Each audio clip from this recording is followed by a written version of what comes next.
Bhagavate Vasudevaya. Om Namo Bhagavate Vasudevaya. Om Namo Bhagavate Vasudevaya.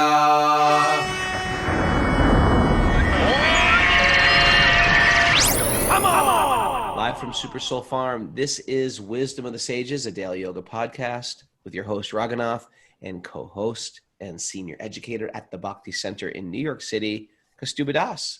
Welcome to our show. Welcome to the Bhagavatam show. We wanted to make it a show. I think I always wanted a show when I was little, and now we have a show. So we called this daily study of the Bhagavatam a show. I think just purely for my pleasure, we call it a show. But I guess you can call it a show now because it's a podcast. When we started this, it wasn't a show. It was a class, but we called it a show. Is that reasonable? Sure, why not? You're I mean, I say this in a complimentary way, but you're a bit of a showman, you know? I'm a bit of a showman. Yeah. I had that skill award when I was a Weeblo. Do you know what a Weeblo is, Kaustubha? Is this something like a Boy Scout or something like that? Like a Boy Scout. It was in between Boy Scouts and Cub Scouts. I was a Weeblo. And one of the skill awards was showman. I got showmanship. I got that thing like that. Okay, see? I told you. It's like a little patch or badge you had or something? It was a little pin for your sleeve. Yeah. I was a Boy Scout. Yeah, Ryan Gleason knows the deal. We be loyal scouts. That's what it was called. I think Boy Scouts taught me, like, you know, it was all like Christian based. We'd have to go to after a weekend of camping, you'd have to go to church. Like, you come back from the camping covered in dirt and smoke and sort of camping grime, and they march you right into St. Joseph's Church, sit you down in a pew, and you just deal with God. The interesting thing is we're in nature. We're with God all weekend. The whole thing was sort of like meditation. They don't have to put us in official. You know, God is everywhere. Okay, that's your thing now, huh? God is everywhere? God is everywhere. You're God, I'm God, we're all God, isn't it? Hold it. Wait a second. God is everywhere, but God is also in the church. Okay. Yeah. All right. Let's, Mara, anything you want to share today? No, I don't think so. I'm looking forward to that class with Divya this afternoon. Yes, Divya is today at 2 p.m., right? Yeah. 2 p.m. today. Fundamentals of Ayurvedic Cooking. And we want to announce our another great guest we have. We have these great guests. There's so many great people to showcase. And this person this Sunday, I want everybody to grab a friend, especially if you have some attraction to Sanskrit, how the language is like poetry. And this man is the beautiful poet. And when just get around him, you feel so high because he's always got beautiful Sanskrit glorifications of Sri Krishna flowing out of his mouth. Yeah. I remember when Bridget and me were first married, we lived right on the block of the Los Angeles Temple. And he lived there at the time. And we would always invite him to our home, sit him down, make him a smoothie and say, please just talk. And he would just things would just flow out of his mouth, and he would do poetry for us and chant shlokas for us. And truthfully, you haven't said who it is yet. Oh, his name is Dravida Das or Dravida Prabhu.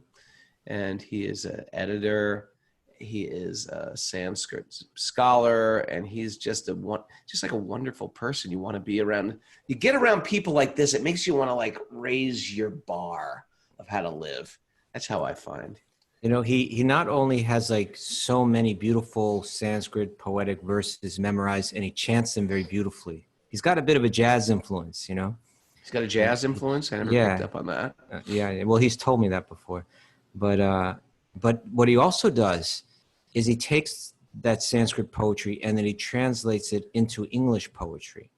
So he creates his own poems based on ancient poems, but in English, rhyming in English. And they're all really, really well composed, you know, and they're really fascinating too. Yeah. So anyway, if you know a person who's into Sanskrit, yoga culture, I love that word, yoga culture, mental hygiene, that's my word of the week. Okay. invite them along for Sunday, 8 a.m. You get to sleep in. Eastern time. Yeah, and remember Saturday's question day. So if you have some questions, something you're brooding over, we'll keep it anonymous if you don't want to say your name. And send that into Mara at wisdomofthesages108@gmail.com. It's normal that you have questions on this path. If people don't start asking questions, I start to wonder, like, are these guys serious? Are they serious? Sometimes people are just a little quiet. People are different. Really. I know. You know what? Mara we were studying with Mara like every day for like 8 months. And I was like, you understand this? She's like, yep. Sure. Every day I was like, was that good? Does that make sense? Yep. I was like, is she listening to this? You're just believing all this stuff. There's people on other planets. There's fire. There's people living on the sun. We're not the body. You accept all that. Yep. That makes sense. Sure. Have you ever asked a question, Mara? Yeah, I've asked questions. How are you doing, Kaustubha? Everything good with you? Everything's good. Yeah. Here's the deal. I live on a dirt road. I don't trust mainstream news. I can't even find out what's going on in the world. I need some good news source where I get a broad scope of what's going on. Okay. What's going on in New York? Well, again, do you feel the city just starting to pick up a little bit? There's a little bit more traffic. There's a little bit more action. It's starting to, they say the retail stores are going to start to open soon. So that's coming. Every night at 7:00, you still hear all that cheering going on outside. Everyone hangs out their window and bangs their pots and pans. And they're still doing that. They're still doing that. And, otherwise it's just a little quieter than normal. Okay. That's the way it's going. They say, I haven't been below 28th Street since this whole thing started. But they say that Soho got all boarded up, like all the shops kind of boarded up their windows. But they say that all those boards are now covered with like cool art. So I'm thinking of jumping on a bike and riding down there and checking that out. You have a bike? No, but I have the city bike. City bike. Yeah. New Yorkers don't even have bikes. They have city bikes. They don't have cars. They don't have bikes. They have bikes. Interesting culture. You don't have sheep. What do you do? No sheep. You don't have sheep. You don't have bikes. You don't have cars. We have a sheep's meadow, but we got no sheep. Maybe you got to bring him down there. All right, let's dive into the Srimad Bhagavatam. I need to get some mental hygiene going. All right. I need to floss my mind. We're going to start with this magical verse, this incantation. Ready? Yep. Narayanam namaskritya naram chaiva narottamam devim saraswatim vyasam tato jayam mudiraye. Before reciting the Srimad Bhagavatam, which is the very means of conquest, one should offer respectful obeisances to the personality of Godhead Narayan, unto Narayan Rishi, the supermost human being, unto Mother Saraswati, the goddess of learning, and to Srila Vyasadeva, the author. Nasta prayeshva badreshu nityam bhagavat sevaya bhagavati uttama shloke bhaktir bhavati naishtiki. By regular attendance in classes in the Bhagavatam, and by rendering of service to the pure devotee, all that is troublesome to the heart is almost completely destroyed. And loving service to the personality of Godhead, who is praised with transcendental songs, is established as an irrevocable fact. Om Gyanatamārandasya Gyananjana Shalakaya Chakshurun Milatam Nena Tasmai Shri Gurave Namaha. Alrighty. Also wanted to didn't thank all the teachers on Patreon who taught yoga this week. Bobby Marchand, Kumi from California, and Paramananda Prabhu, who also had 3 big classes this week. Thank you guys for doing that. Yeah, that's going to be like a steady thing now on our Patreon. Yeah, we're trying it out this month. We got Lori Pag teaching. She's a very exalted senior teacher. She's teaching next week. We got a whole great lineup. Jamuna Jaya is teaching next week. And are the dates already set? Times? Same exact thing. 10 a.m. Tuesday, 10 a.m. Thursday, and 6 p.m. for Kumi on Wednesday. So what we're going to do now is there'll be like one image that we put up that'll have 3 links to the Zoom, to the Zoom meetings, whatever, classes, and then we'll change those links to the recordings as they go. So you go to one place and all of them are there. You with me, Rogan? You understand this? You totally. Yeah, I totally get it. But it's under the title "Now is the Time for Yoga," and classes from the Wisdom of the Sages community. And you can just go there and find it all. So you can see it up there right now from the last week. All 3 links are up there under that image. Do you want to explain that for people who are new to like the Yoga Sutras? Sometimes people study the Srimad Bhagavatam, but they don't study the Yoga Sutras. Or sometimes people are just new to the show and now is the time for yoga. It's just sort of like, what does that mean? You want to explain that? Tato Yoga Anushasanam is the first of the Yoga Sutras. Now is the time to practice yoga. This, from what I understand, it's a common way to begin a collection of sutras. Also, the Vedanta Sutra, or sometimes called the Brahma Sutra, begins with the Tato Brahma Jignasa. And so when we're about to enter into the study of something, they start with a verse like that. So now that different commentators will give different explanations for why that particular phrase, but it has been said, now that you're in the human form of life, right? We're migrating through different species. And when you get that opportunity for human life, it's a very special opportunity. It's a rare chance to practice yoga and to achieve the very goal of life. So now's the time to practice yoga. So if you look for that, heading, you'll find it. I'm just putting some cool images up of some yogis with that title. And every week we may switch it up and you'll find those links there. First, the link for the class itself, and then the link for the recording after the recording's done. Now's the time. It's sort of like, come on, wake up. Now's the time to practice. Now's the time to begin our spiritual life. We wasted a lot of time. We've been wasting too much time. It's from these are like the first verse of the Yoga Sutras. Yeah. And it's giving us sort of like a wake-up call. It's like a wake-up call. Now's the time to read a Now's the Bhagavatam. time to start the Bhagavatam. Ready? Yeah. Text, Canto 1, Chapter 13, text 55. 56. 56. We did 55. Here's 56. Ready? Yep. He will have to suspend all the actions of the senses, even from the outside, and will have to be impervious to the interactions of the senses, which are influenced by the gunas, or the modes of material nature. After renouncing all material duties, he must become immovably established beyond all sources of hindrances on the path. So, should we describe what's going on here?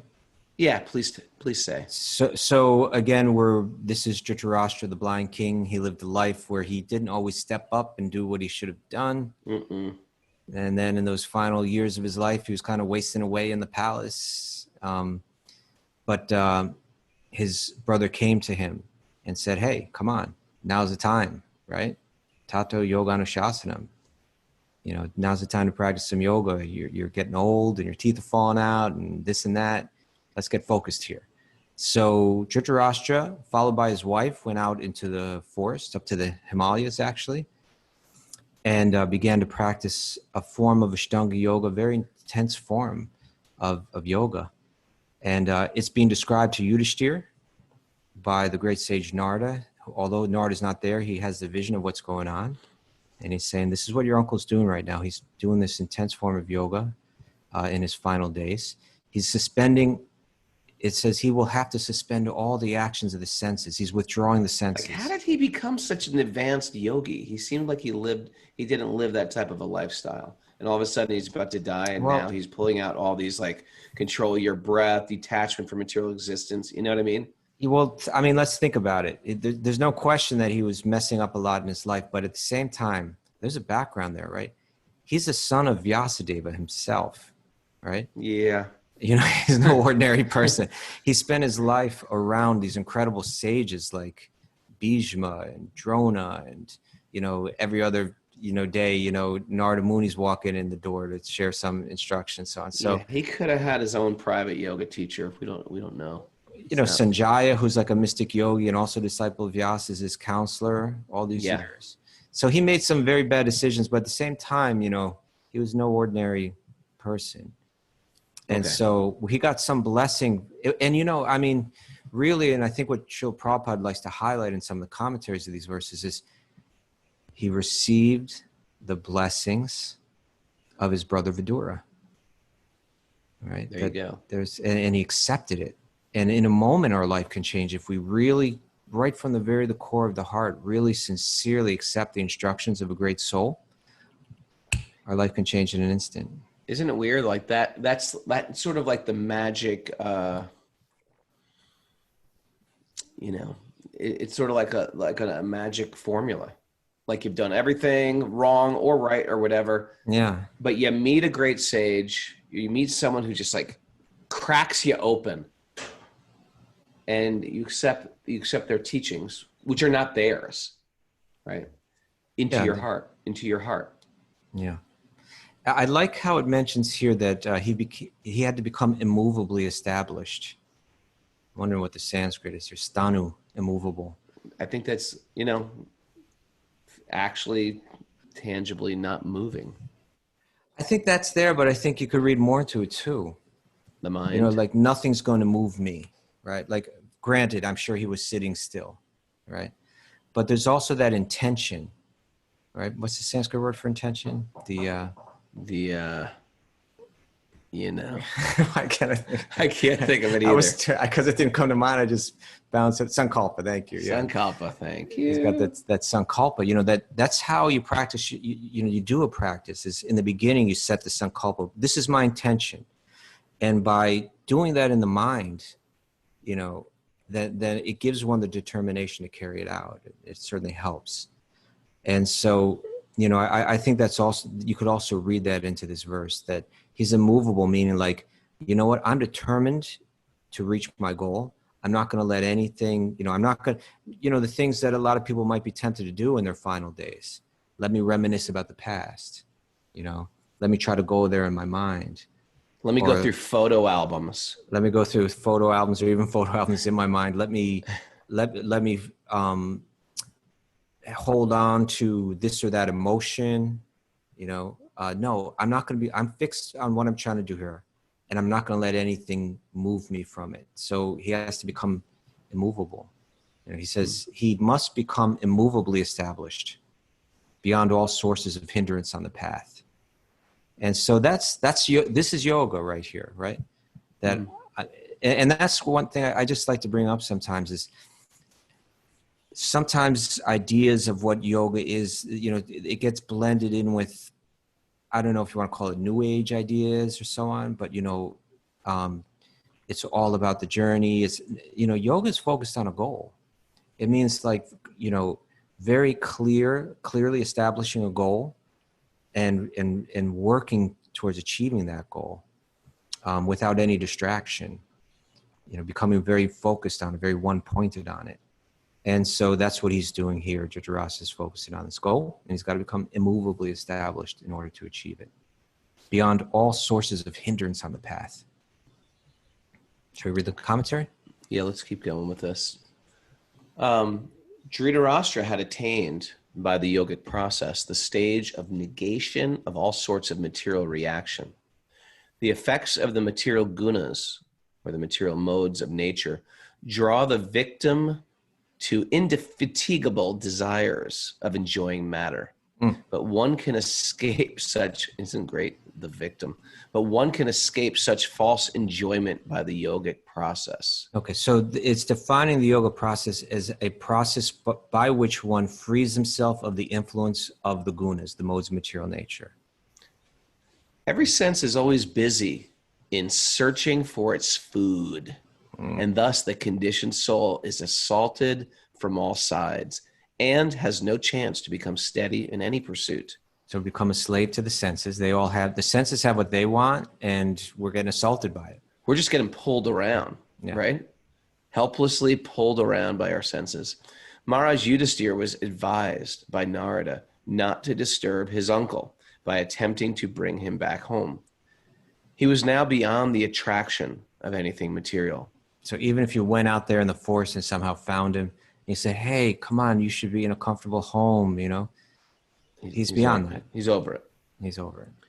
The material modes, and if during the we just did a fast for what was it called? Bhima Ekadasi. Nirjala Ekadasi. Nirjala Ekadasi, where you're not fasting from water, you're fasting from water and from food.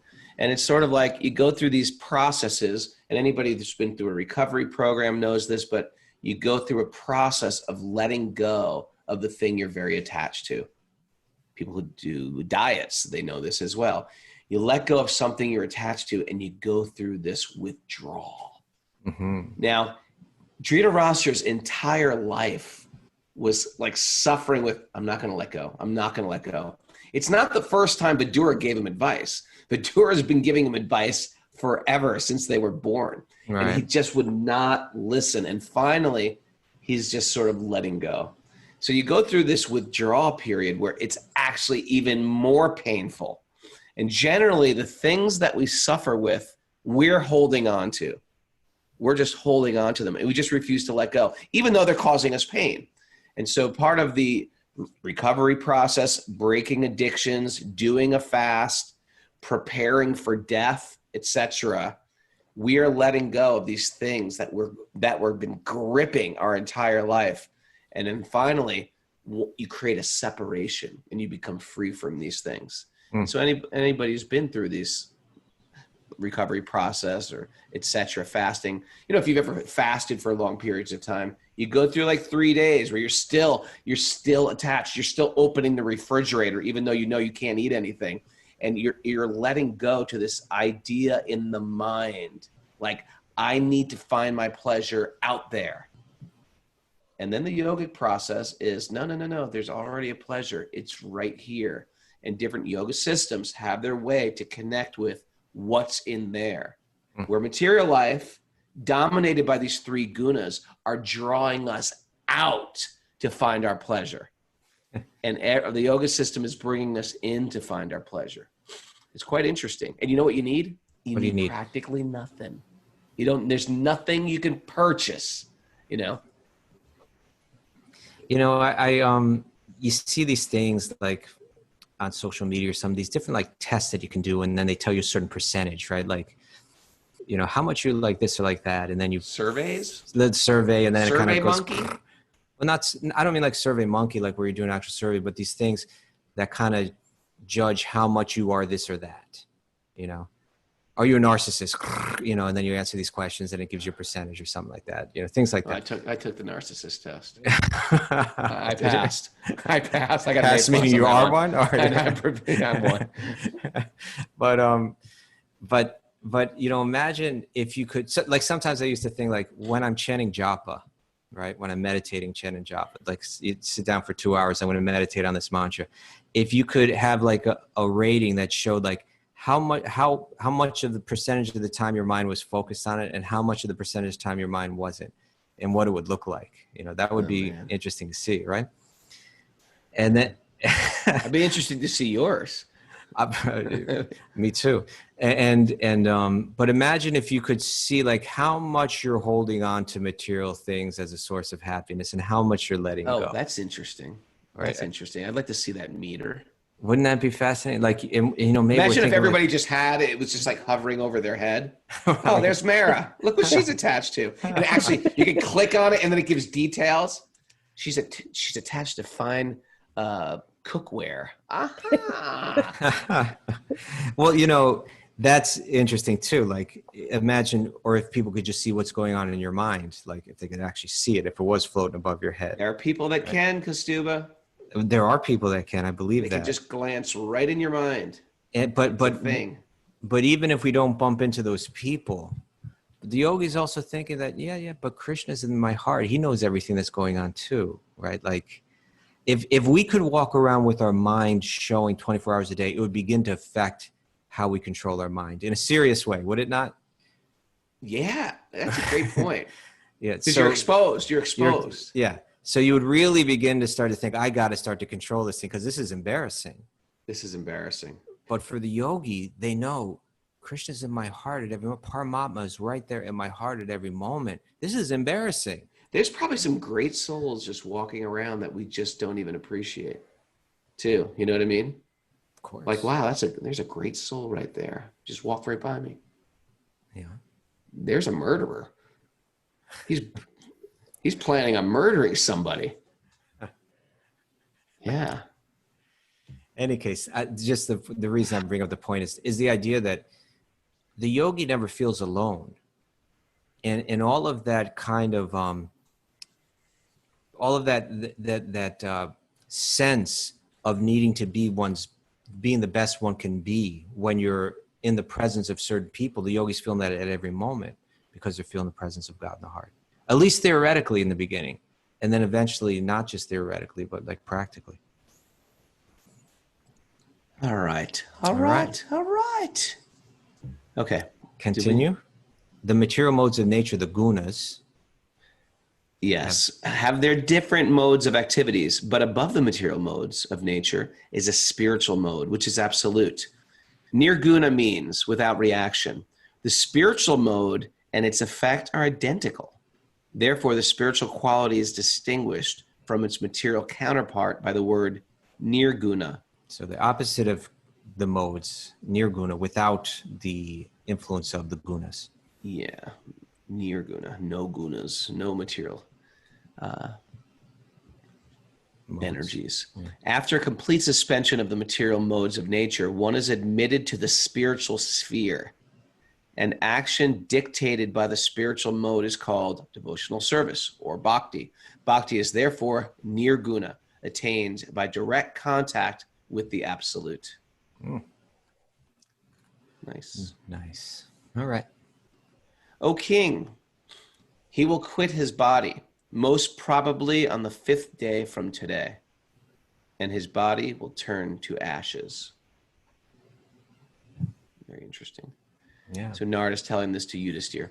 Narda Muni's prophecy prohibited Yudhisthira Maharaj from going to the place where his uncle was staying, because even after quitting the body by his own mystic power, Dhritarastra would not be in need of any funeral ceremony. Narda Muni indicated that his body by itself would burn to ashes. Here we go. There we go. Spontaneous combustion. The perfection of the yoga system is attained by such mystic power. The yogi is able to quit his body by his own choice of time and can attain any planet he desires by turning the present body into ashes by self-made fire. Okay. So he's going to light himself up, but he's going to do it without the matches help or gasoline. Yeah. Do it with his mind. And as fascinates the mind of Raghunath, this could be called spontaneous human combustion. I think everybody's. You want to Google something up? I don't think everybody's combustion, Mara. No, oh come on. I'm looking at 20 faces on the screen right now. I'm looking at Roman Ragnar sitting there in Prague. You don't think Roman's fascinated by spontaneous combustion? Give me a break. Bob Healy, he's on the edge of his seat. Okay, Sean Murphy. Just a ruckus. Everybody's fascinated by spontaneous combustion. Well, this isn't the only place where spontaneous human yogic combustion is mentioned in the Bhagavatam. Man, look something up. Quiz, Raghunath. Where else do we see this? Spontaneous combustion? Yeah. In the Bhagavatam? Yeah. Shabri's guru. Shabri's Ramayan. Shabri's guru lit himself on fire. I don't even know that one, but that's not in the Bhagavatam, so that doesn't count. Oh, come on, it's a good one. What do you got? Well, let me try to give you a hint. It's the 4th canto. Or no, it's 3rd canto. Mara's like, he'll never get it. Oh, how about this? Looking at spontaneous combustion. It's a woman. That should give it away. Sati? Yeah, Sati. Okay. Right? You don't sound very thrilled by that. No, it's fascinating what happened with Sati, right? Yeah. She was married to Lord Shiva. Yeah. But her father, who was this very influential person, couldn't respect Lord Shiva, saw him, judged him by certain externals. Judged him by his externals. Lord Shiva's sort of like the punk. He's dressed sort of like in animal skin. He's got a snake around his neck. He's a little dirty. He's got followers, like gangs of sometimes ghouls. He's got some skulls around his neck, perhaps, things like that. So the father was not appreciative of him.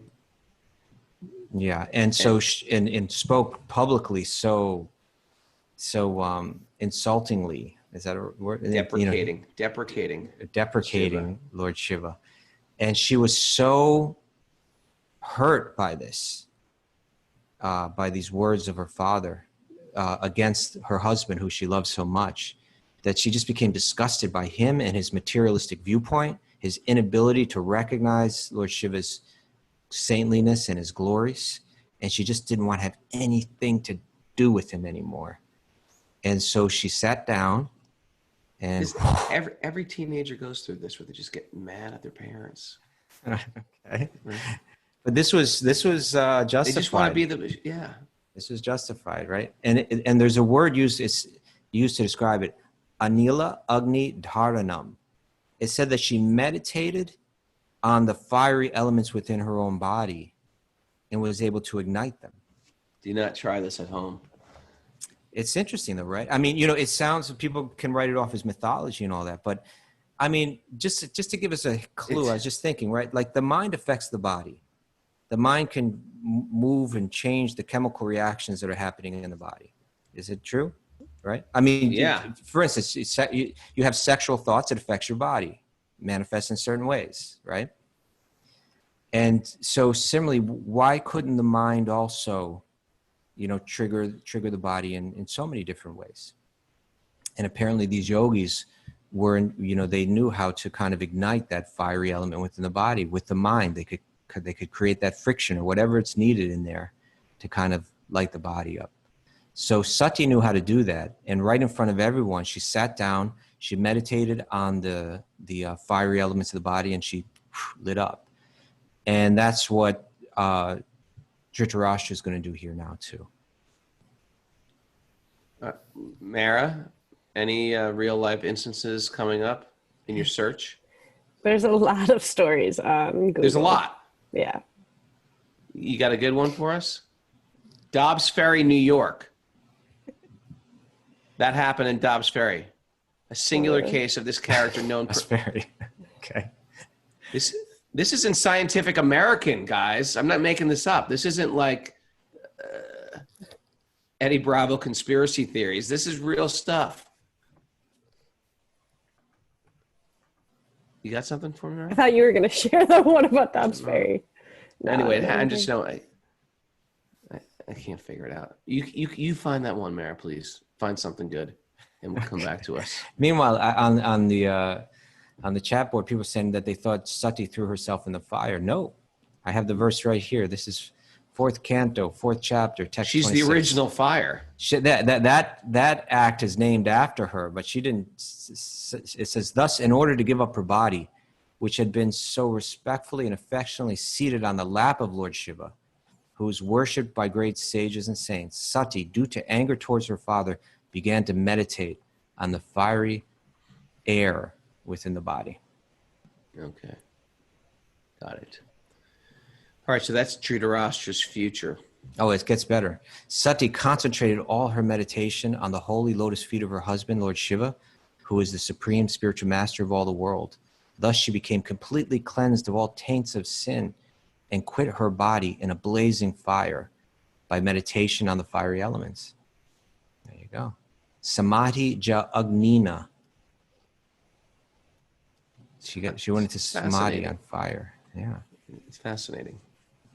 It's fascinating. Well, Raghu, you're a little fascinated with fire anyway, so. While outside observing her husband, who will burn in the fire of mystic power, along with his thatched cottage, his chaste wife will enter the fire with rapt attention. These are these people who are just like, they're just not attached to their body. They've got to a certain point and they've been training themselves their entire life. Like, yep, it's time for transition. I'm transitioning. Yeah. You know, this is their hospice. Okay, I'm getting old. I'm focused. Okay. Husband lights himself on fire. I'm just going to walks into his husband, I guess.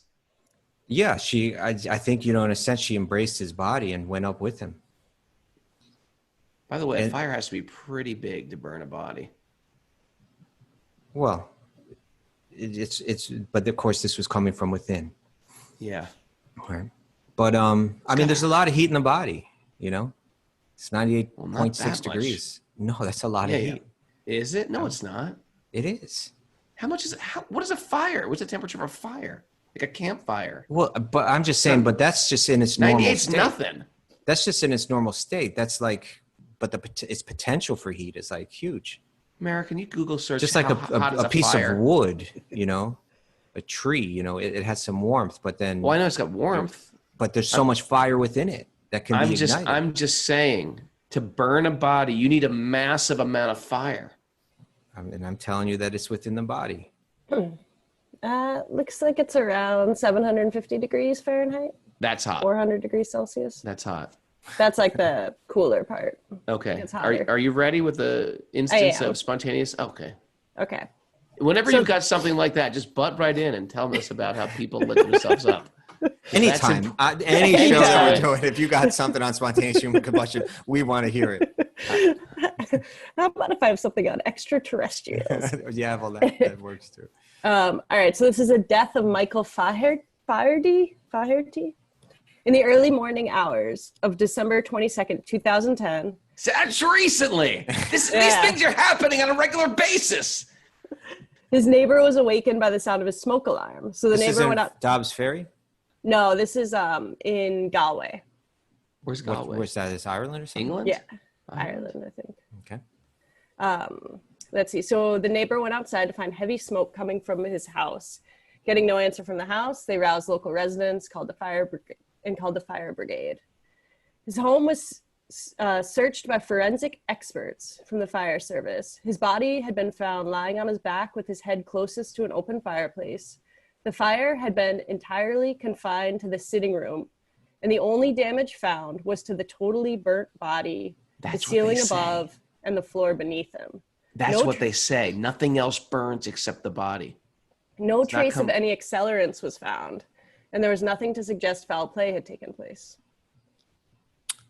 See that? What's the source? What's the source of that? Wikipedia. Wikipedia. It must be true. Okay. But BBC News. I mean, BBC News. Okay. Yeah. Pretty reliable. BBC News. You know, when they talk about Galway, it's like, well, maybe Galway, but Dobbs Ferry. It happened in Dobbs Ferry. That's like down the road. People are just lighting up left and right. But there's a controversial aspect to this verse here too. We need to read this commentary. Prabhupada's going to set it straight. Okay.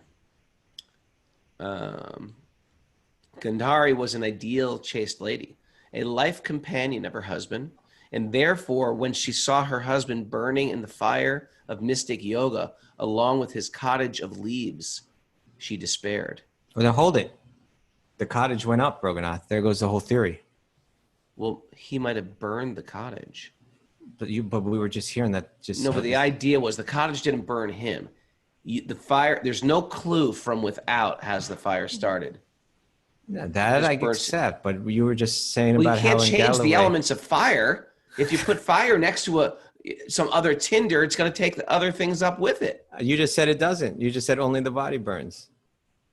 Except if he's in a straw cottage, Kaustubha. Okay. Come on. Right. What do you think? It's like all of a sudden it's a magical fire. They were very dry leaves. Okay. Of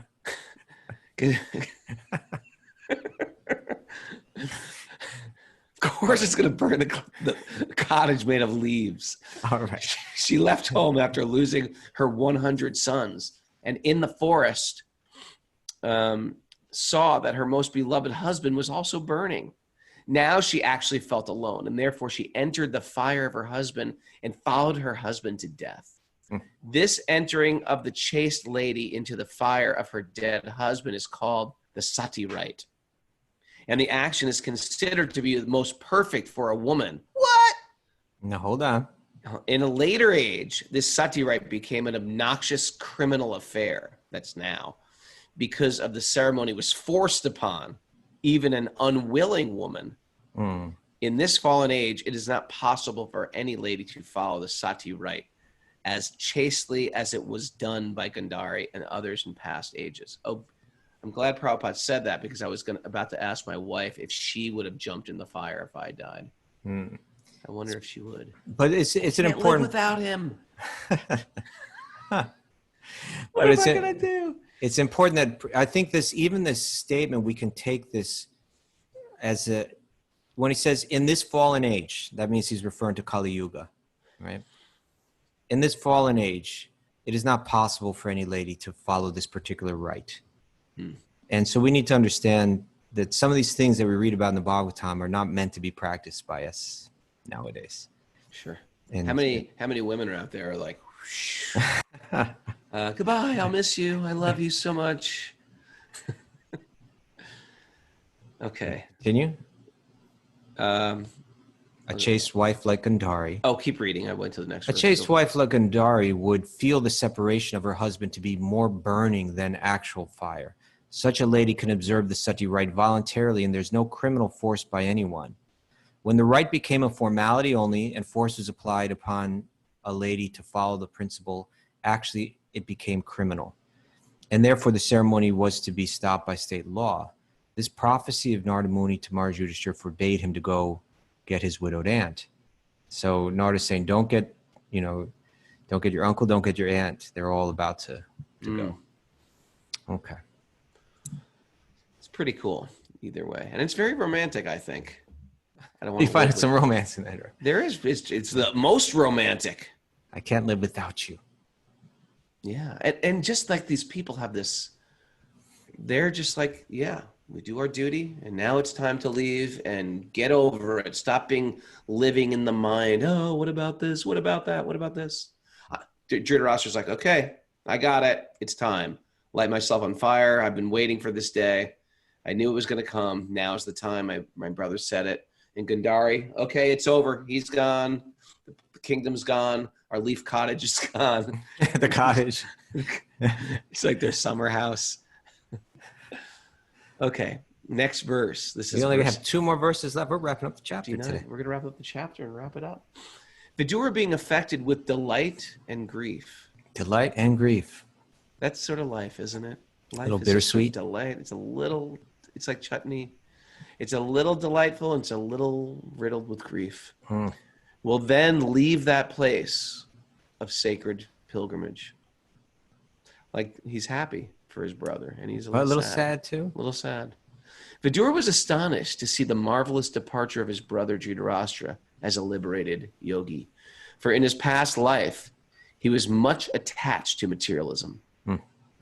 Of course, it was only due to Vidura that his brother attained the desirable goal of life.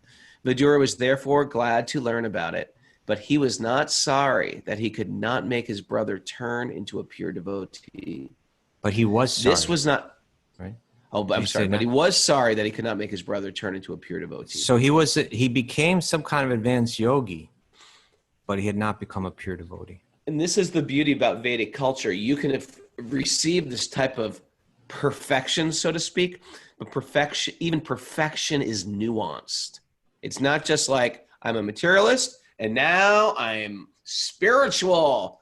It's actually, there's nuances of your evolution. And so he got this, I'm assuming, Brahman realization where he became one with the universe, with God, with the light. But he did not attain bhakti. And that's just something that wasn't, I don't know what his backstory was, Dhritarashtra, in his previous life. I'm sure it's written in there somewhere. This was not done by Vidura because Dhritarashtra's being inimical to the Pandavas. That was it. He had resentment in his heart towards great souls. That's a problem. I tell you, I still see this on Facebook today. Do you? You see people who have been practicing bhakti for a long time, and they got an issue with somebody for no good reason, or they create this reason, or I just saw it yesterday, truthfully. It's like people finding fault. These are the ABCs of bhakti. Stop criticizing everybody. Turn it on yourself. Put the microscope on ourselves instead of reaching out to find the fault with the world. It's a big offense. It's the biggest offense. And because Dhritarashtra had this offense, he was caretaking his nephews, but in his heart, he didn't wish them well. It's said that when somebody comes into the room, we should wish them well. especially a devotee. When you meet a devotee, it shouldn't be like, oh, Kaustubha, crap. In your mind, you shouldn't be like, You should be excited to see them. When you're holding on to resentment against people, that's a massive problem for our spiritual evolution. So how do you do that if you have issues? You got to work through those issues. That's what human life is about. First, you have to realize it's your issue. It's not their problem. It's your problem. Why? Because you're harboring. But what if they appear to have issues? That's okay. That's their issues. Krishna's got a plan for them. But why should I be happy to see a person that's got these issues? Why should you be happy for?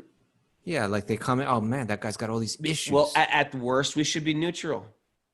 Because why? Because in our enlightened state, which I don't have, but I'm just like trying to theorize this. In our enlightened state, when we see a person with big issues, we should understand deeply they're in pain. Okay. Now, that's okay. All right. People with issues are in pain. The biggest jerks you know are suffering. And yes, that's our hashtag. Write it down, tattoo it, put it on your neck if you want, make a mug out of it. Hurt people. Okay. If you're being hurt by a person, guess what? These people have been hurt. Hurt people. And so what is our job? Tolerance, compassion, love. It's not to hurt them back. If there's a mean dog, guess what? The dog's got a backstory. You know how you discipline a mean dog? You beat them. Wrong. Don't beat a mean dog. You don't change a mean dog by beating the mean dog. You change the mean dog by loving the dog. It's hard to do. It's a balancing act for sure. It's a juggling on one foot, jumping through a fire ring. It's not easy to do all this stuff. But I guess our mind, there's something about the way the mind works for most of us that a person that'll have a variety of qualities, but that our mind will tend to go towards the ones that we have a problem with, and that'll become the prominent one in our mind. Isn't that true? We'll find that, we'll locate that. Even if we've been friends with someone for a long time, it may be that one thing comes up and then we end it all based on that. Somehow the mind goes to the negative rather than to the positive. It's Maya's little trick. Maya's little trick, isn't it? Maya wins again. And that these even people practicing bhakti for years. It means we haven't quite understood what it's all about yet, I think. And it's so simple, isn't it? Release resentment in the mind. Yeah. The whole recovery thing is about this. You got to let go of those resentments, and you got to find your own shortcomings, and you got to work on your shortcomings. That's our way we change the world. We work on our own shortcomings. And I always think of that example of Gunagrahi Goswami, who was a person that helped you and I along in our lives, and a yogi that he was, he had his weaknesses for sure, but in the very end, he was in Vrindavan passing away, and his last words were really, so much love in my heart, so much gratitude, so much love and gratitude in my heart.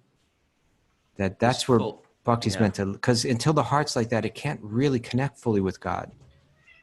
Right. But that's what we're trying to achieve. And if I'm going to try to achieve that kind of heart, then I really have to be careful of how I relate to others, how I see others, and particularly with other devotees. So here, Dhritarashtra, look, he accomplished this amazing yogic feat, but still because he had harbored that kind of resentment to these people that were faultless. I mean, really faultless, right? You know what, Kaustubha? Here's a good one. If you like it, keep it. All right. You never know a person. You never know a person. If you want to know a person. Yeah. Here it is. Let's try it again. Make sure you got this right. If you want to know a person, never ask them about themselves, right? Because you get their bio. You get their bio. Whoa, I've done this, I've done that. If you want to know a person, Mary, you know where I'm going with this? Yeah. Right? If you want to know a person, listen to how they speak about other people. Oh, okay. And that'll tell you more about them than Tell getting more their about bio. them than hearing what they've done in this world and all they've created. Okay.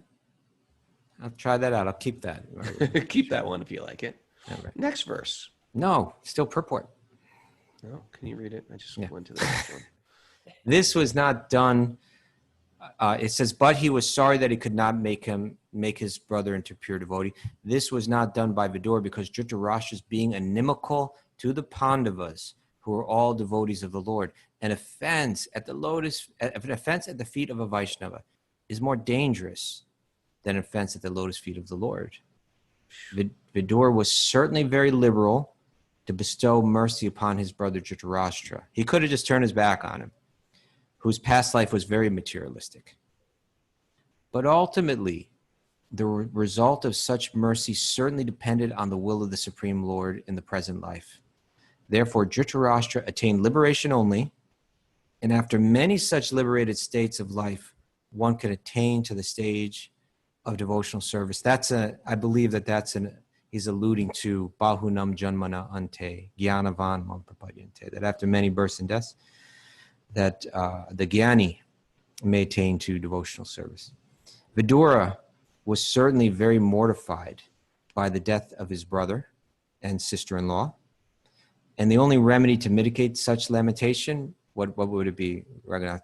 Netflix, alcohol, food? No, I think just scrolling through various memes. I don't think that was it. No, that was The only remedy to mitigate such lamentation was to go out on pilgrimage. yes. If 2020 has been a tough year, we should all get together and go out on pilgrimage together. All right. Let's do that. Thus, Maharaj Yudhishthira had no chance to call back Vidura, his surviving uncle. It's so simple and so difficult. Stop criticizing people. Let go. Stop criticizing. It's so difficult. It's so simple. That's all you got to do. Stop, worship the Lord, see the Lord in everybody's hearts, and stop criticizing people. Let's do a practice today. Who wants to join in? Raise your hand. If you're listening on Zoom, raise your hand. Yeah. Don't criticize anyone. Anybody. Don't even let it hang out in your mind. When you're going to say something, don't. Even if especially if the person's not even there, or if the person's there, stop criticizing people. Let's see how we do in a day. And it's a practice. You got to practice that. Matter of fact, when you want to practice it, when you're about to criticize someone, think of something good they've done and say that instead.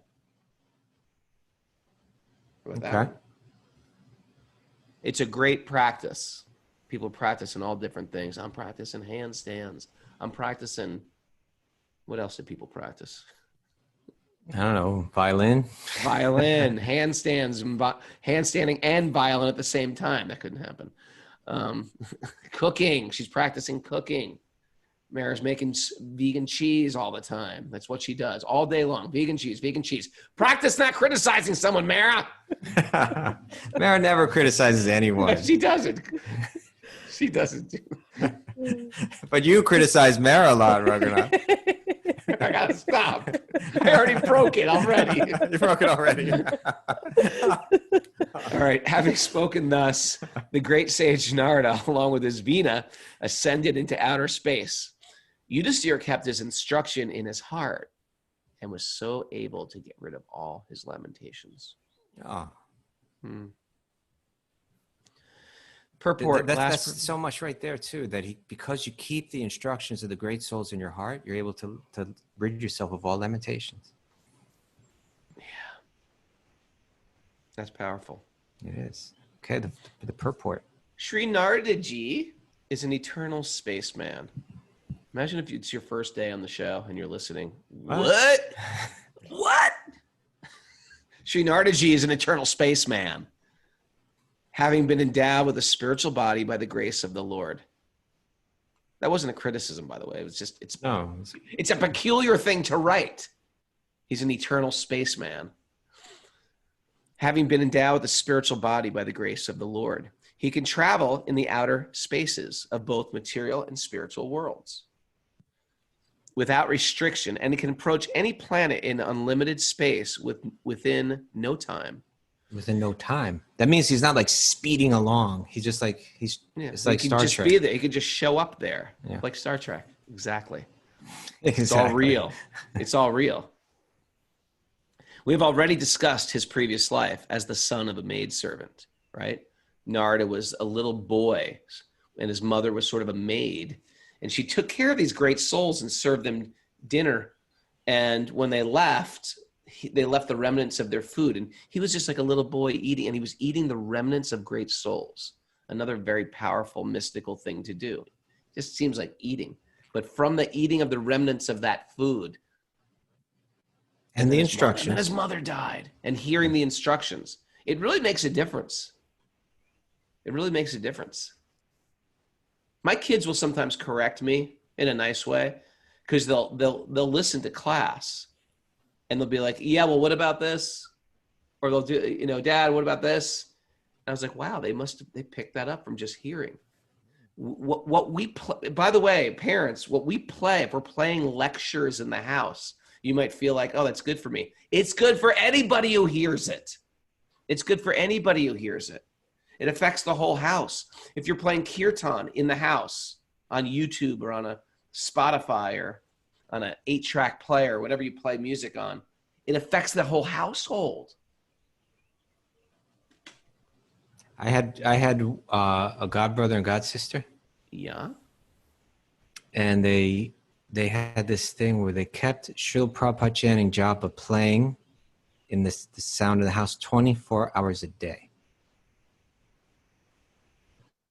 And they say that when they did that, there was never any more fighting in the house. Really? Yeah. My guru told this story. He said, and since they've been playing that, they say there's been no fighting in the house. It drove me crazy. Well, do you ever see in India, they have these like plug it into a wall, and it sort of just goes, Hare Krishna, Krishna Krishna, Hare Hare. They have different ones. They also have Prabhupada chanting japa. And it's in a loop forever. Yeah, forever. Forever. Okay. Yeah. That's the end of the chapter, man. I didn't finish the purport, but... Well, it's a short one. Why don't you just read it quick? Okay. We have already discussed previous lives as the son of a maidservant. Because of his association with pure devotees, he was elevated to the position of an eternal spaceman.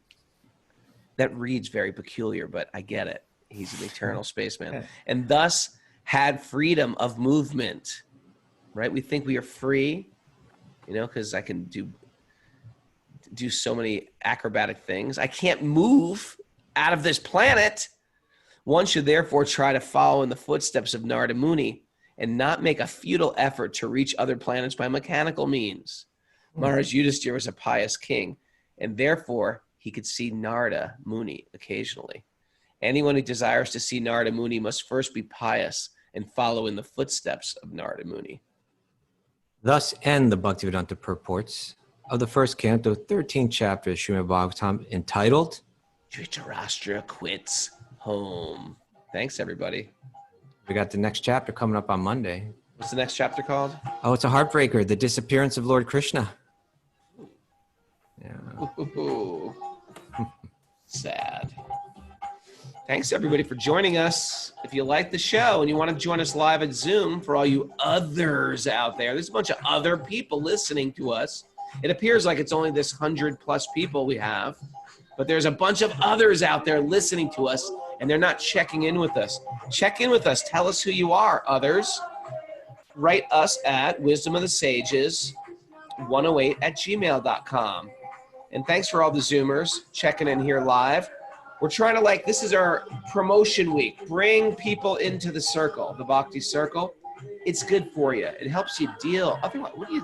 Otherwise, people just into politics and into back and forth. I'm right. They're right. We're right. We're right. They're all wrong. Listen to the Bhagavatam and fuel the hearts. We want to change the world. We got to change our very own hearts. We want to get rid of the problems of this world. We have to change our heart and the hearts of this world. Thanks, everybody, joining the Srimad Bhagavatam.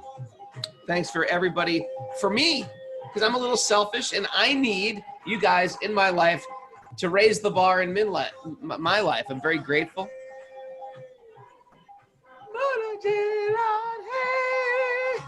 If you live a sedentary life, we're going to help you here. We're going to ask you to place your hands in namaste and then take them apart and then start whacking them together. And now to the beat. And now, lip sync.